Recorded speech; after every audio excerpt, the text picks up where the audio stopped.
प्रकृति की तरफ जितना जितना आप जाते चले जाएंगे उतने उतने उलझते जाएंगे। जितनी दुनिया आपके मन में बसी रहेगी उतने उतने अशांत होते चले जाएंगे। जैसे दुनिया की बातें आपके अंदर से निकलती जाएंगी तो आप शांत होंगे और शक्ति आएगी। ये बात ध्यान रख लेना, मन की शक्ति उसके शांत होने में रहती है। मन जितना अशांत होगा उतना ही कमजोर होगा। मन की शक्ति उसके शांत होने पर ही होती है। जब वो शांत नहीं होता तो वो फिर कमजोर होता है, फिर वो शक्तिहीन होता है। कमजोर मन, अशांत मन, शक्तिशाली मन, शांत मन।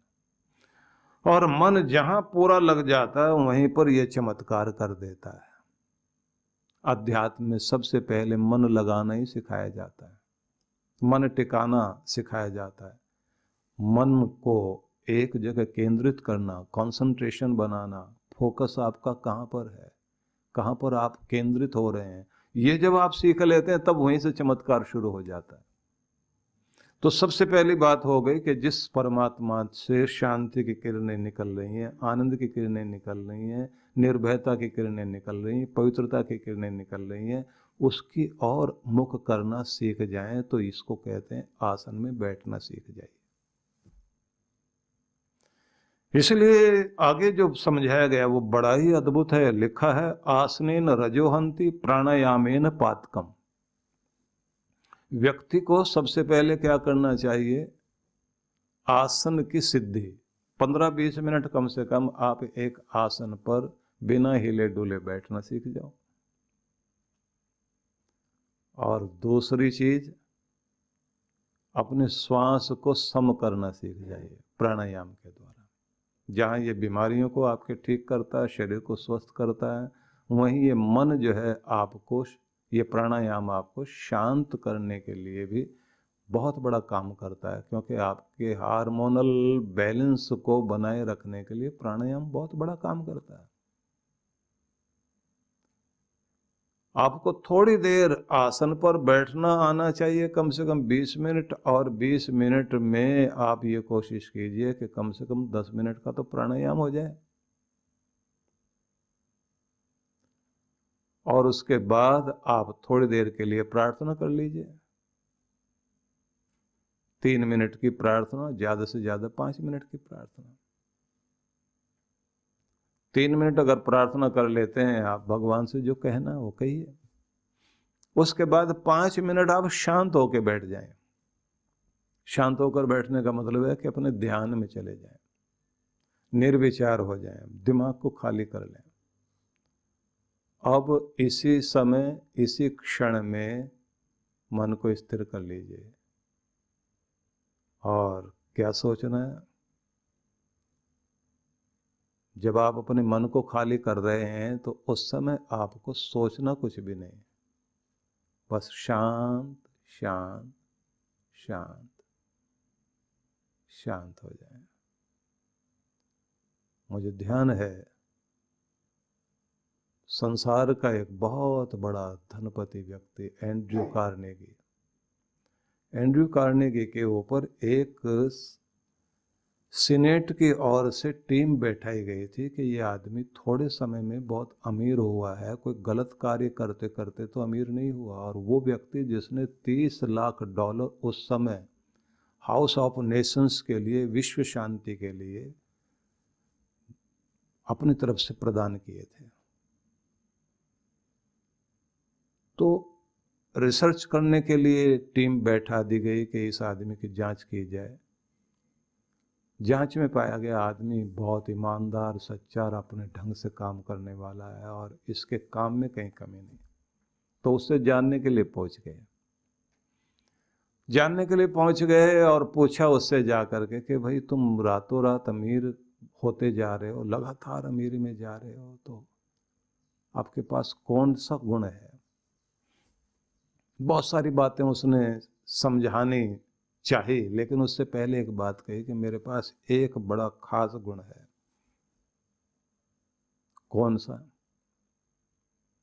कि जो मेरे पास है वो आपके पास नहीं, मैं 5 मिनट तक अपना मस्तिष्क खाली करके शांत होकर बैठ सकता हूँ। बोले ये क्या बात हुई, इससे इसका पैसे से क्या लेना देना। इसने कहा कि आप पहले 5 मिनट कुछ भी नहीं सोचना, आप बैठिए। अब 5 मिनट दिमाग खाली करके बैठना, कुछ भी नहीं सोचना। अब और यहीं इसी क्षण में मैं स्थिर हूं। आप खुद को ऐसा कहते हुए अभी यहीं इसी क्षण मैं स्वयं में स्थिर हूं, शांत शांत शांत शांत,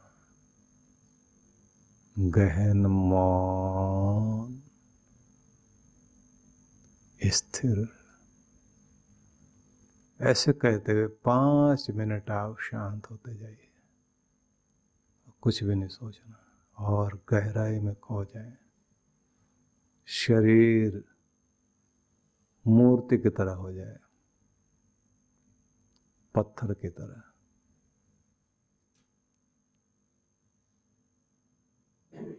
बोलने वाले ने अपने आप को 5 मिनट तक बिल्कुल शांत कर लिया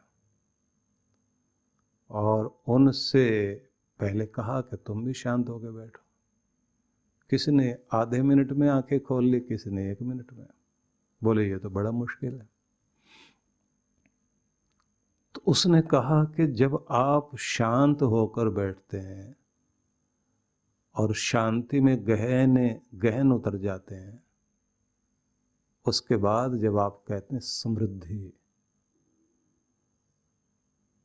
तो समृद्धि के आइडियाज आपको आते हैं और तरह तरह के आइडियाज मिलते हैं। फिर उसके लिए रास्ता खुलता जाता है। मुझे नए नए आइडियाज आते हैं, नए नए रास्ते खुलते जाते हैं। लोग मेरी नकल करते रह जाते हैं और मैं असली चीजें बनाता जाता हूं। उसने कहा जो भी कुछ व्यक्ति पा सकता है अपने अंदर से ही पाता, अपने मस्तिष्क से पाता है। और व्यक्ति खोता भी तभी है जब वो अंदर से बेचैन, अशांत और बिखरा रहे, इधर उधर भटक रहा है दिमाग। तो ये ध्यान रख लीजिए कि जब आप परमात्मा से उसकी विभूतियां पाना चाहते हैं, उसका ऐश्वर्य पाना चाहते हैं, तो उससे आप कनेक्ट भी तो हो। और कनेक्ट होने के लिए लिखा है कि सबसे पहले आप कम से कम 20 मिनट तो आप बैठिए। 20 मिनट में आपने 10 मिनट, जैसे मैंने कहा, आसन पर बैठकर प्राणायाम कर लिया। 3 मिनट आपने प्रार्थना की। 5 मिनट आप ध्यान करने के लिए शांत होकर बैठिए। बचे 2 मिनट, इसमें थैंक्स कर लीजिए। हर उस बात के लिए धन्यवाद करता हूँ जो तूने मुझे दी भगवान, आज की जिंदगी के लिए, आज के जीवन के लिए, मेरे पास जो भी कुछ है उस सब के लिए। मेरे दाता तेरा लाख लाख लाख लाख शुक्र है, शुक्र है। धन्यवाद धन्यवाद धन्यवाद धन्यवाद। 2 मिनट लगने, हो गए 20 मिनट। अब इस 20 मिनट को आगे चल के 30 करना, 30 को 40 करना, 40 को आप 60 तक लेकर के जाइए। और जब आप 3 घंटे तक बैठना शुरू कर दें तब तो चमत्कार हो सकता है।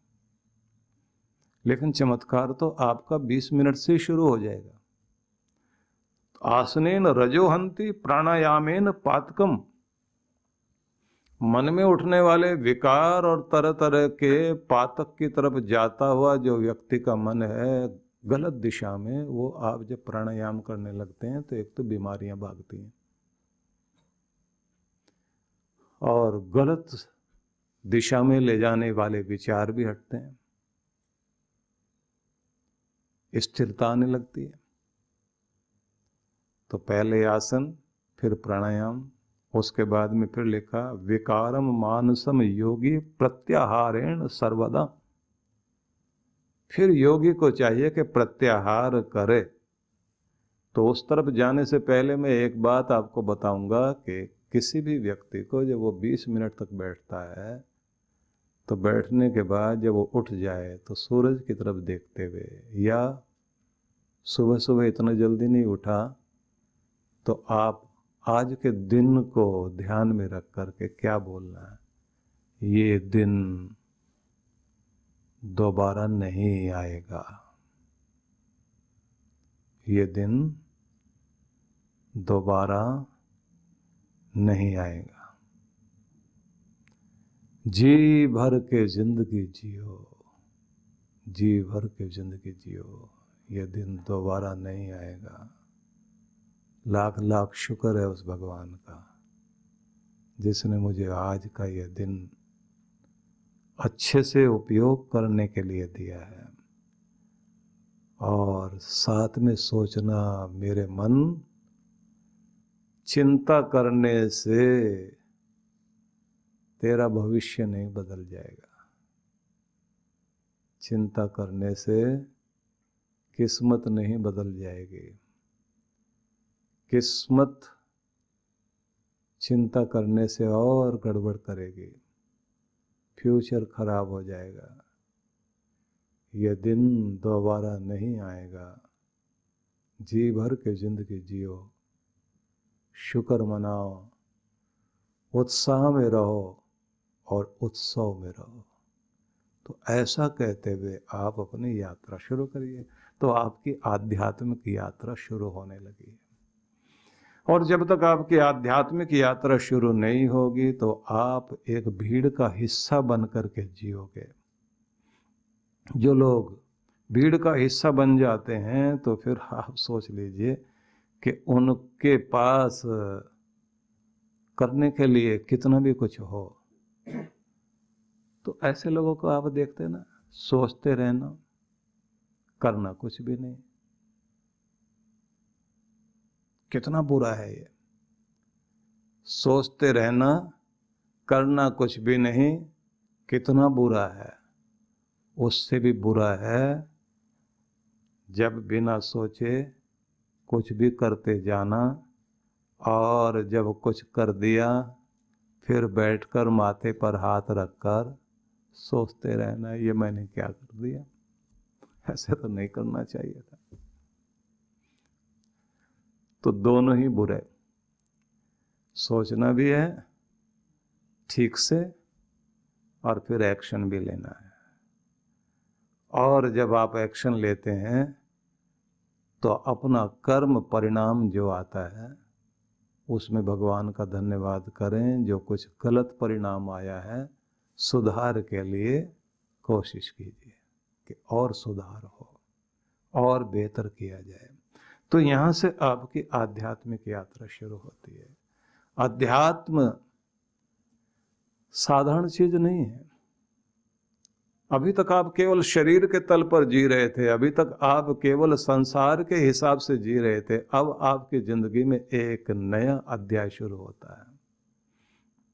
वो अध्याय आपको कहता है कि केवल तुम इतने ही नहीं हो जो बाहर दिखाई दे रहे हो, इसके अंदर भी तुम्हारा एक रूप है। तुम्हारे अंदर तुम्हारे प्राण की शक्ति, तुम्हारे मन की शक्ति, तुम्हारी बुद्धि की शक्ति, तुम्हारी आत्मा की शक्ति, और इस सब को भी जो प्रभावित करता है वो परमात्मा और वो दिव्य शक्तियां जो भगवान की चारों तरफ फैली हुई हैं। कहीं समृद्धि की शक्ति है, कहीं वह क्रिया शक्ति है जिससे आप ऊर्जा ग्रहण करते हैं, शक्तिवान होते हैं। कहीं ज्ञान की शक्ति आपके पास में जिसमें से कलाएं आपको, तरह तरह के टैलेंट, प्रतिभाएं आपको मिलती हैं। कहीं आप खुशहाली की शक्ति प्राप्त कर रहे होते हैं कि आपको किस तरह की चीज चाहिए, किसकी साधना करनी है। आपको जिस तरह की साधना आपको करनी है उसी तरह की चीज पर अपना फोकस सेट करिए और उस चीज को अपनी तरफ बुलाइए, और उसके बाद देखिए वैसी वैसी चीजें आपके अंदर से बाहर आने लगती है। बाहर का वातावरण भी वैसा बनने लगता है। तो सबसे पहले बात हुई कि हम लोग अपने आसन पर बैठना सीख जाएं, प्राणायाम करना सीख जाएं, और तीसरी चीज फिर बताई गई है, अब प्रत्याहार सीखना है। अब ये प्रत्याहार क्या चीज है ये भी मैं आपको बताऊंगा, और कहा गया कि यही वो चीज है जिससे आपका मन संभलता है और मन के विकार दूर होते हैं और जिसके द्वारा आप शक्तिशाली बनते हैं। यही वो चीज है कि जिसके द्वारा आप फिर अपने प्रभु के भजन में भी आनंद लेना शुरू करोगे और संसार में भी आनंद लेना शुरू करोगे। जीवन यानी निरंतर दौड़ भाग, तनाव, शारीरिक व मानसिक थकान। कुछ सुकून के पल हम सबको चाहिए, ऐसा सुकून जो हमें ताकत, स्फूर्ति और आंतरिक शांति से भर दे। ध्यान यानी मेडिटेशन एक ऐसा माध्यम है जिसके द्वारा मन को चैन, शांति और सुकून मिलता है। और अगर ये ध्यान प्रकृति की गोद में किसी सुरम्य और शीतल स्थान पर हो तो क्या कहने। आइए परम पूज्य सुधांशु जी महाराज और आदरणीय डॉक्टर अर्चिका दीदी के शुभ नेतृत्व में सीखें ध्यान की कुछ अद्भुत विधियां जो न सिर्फ शरीर को शक्ति प्रदान करेंगी बल्कि आंतरिक शांति से भर देंगी। एक सुंदर अवसर है 5 दिवसीय ध्यान शिविरों में भाग लेने का और साथ ही 16 दिवसीय लघु चंद्रायण तप में भाग लेने का अवसर होगा। इन शिविरों की अनूठी बात है कि इसमें प्रमुख ध्यान की विधियां तो होंगी ही, जैसे प्राणायाम, स्वास्थ्यप्रद ध्यान, कुंडलिनी ध्यान, चक्र ध्यान, पिरामिड ध्यान, पंचकर्मा, विभिन्न यौगिक क्रियाएं इत्यादि, साथ ही साधकों को मंगल यात्रा, पूर्णिमा दर्शन, यज्ञ, प्राकृतिक चिकित्सा के साथ साथ दर्शनीय स्थलों के भ्रमण का भी अवसर मिलेगा। सबसे खास बात यह है कि साधक मनाली के एक अत्यंत खूबसूरत रिजॉर्ट में निवास करते हुए इन सब कार्यक्रमों में हिस्सा ले सकते हैं।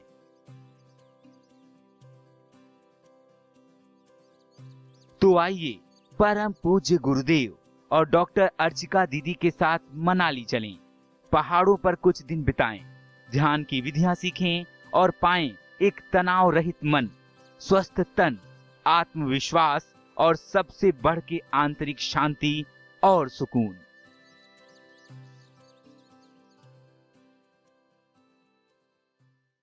सद्गुरु श्री सुधांशु जी महाराज द्वारा मानव सेवा को समर्पित संस्था विश्व जागृति मिशन वर्ष 1991 से धर्म, समाज एवं मानवता की सेवा में संलग्न है।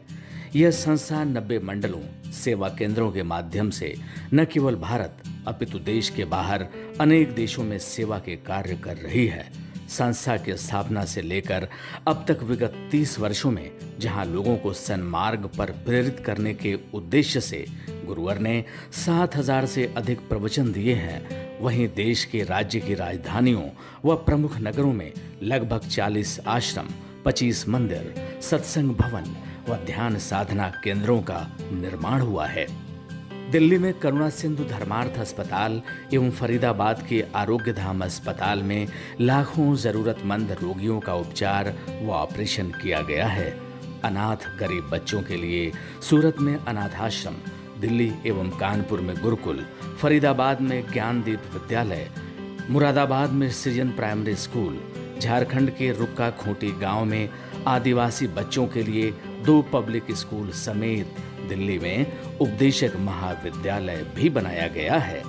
इन शैक्षणिक संस्थाओं में लगभग 2500 बच्चों को शिक्षित व संस्कारित किया जाता है। दिल्ली के आनंद धाम आश्रम में जहां वृद्धाश्रम एवं वानप्रस्थ संचालित हैं, वहीं आश्रम की कामधेनु गौशाला में 125 गौओं की सेवा की जाती है। कामधेनु गौशाला की तरह ही देश के प्रमुख नगरों में 7 अन्य गौशालाएं भी संचालित हैं। साथ ही पूजा पाठ, यज्ञ अनुष्ठान से लोगों में धार्मिक भावना जागृत की जाती है। गरीब जरूरतमंद महिलाओं को सक्षम बनाने के लिए जहां कई तरह के प्रशिक्षण दिए जाते हैं, वहीं गरीब कन्याओं के विवाह में सहयोग भी किया जाता है। प्राकृतिक आपदा जैसे कि बाढ़, भूकंप, तूफान आदि में जहां मिशन द्वारा प्रधानमंत्री राहत कोष में सहयोग किया जाता है, वहीं जैसे वर्तमान में चल रही महामारी कोरोना संकट काल में जरूरतमंदों को भोजन, राशन किट व सांसों के संकट से जूझ रहे जरूरतमंद मरीजों को देश विदेश से मंगाकर ऑक्सीजन कंसंट्रेटर बांटे गए। मानव सेवा को ईश्वर भक्ति मानते हुए सेवा परमो धर्म के भाव से विश्व जागृति मिशन के सेवा कार्य निरंतर जारी हैं। आइए मिशन के सेवा पथ पर बढ़ते कदमों में कदम से कदम मिलाकर चलें और मानवता की सेवा में दान सहयोग कर पुण्य के भागीदार बनें।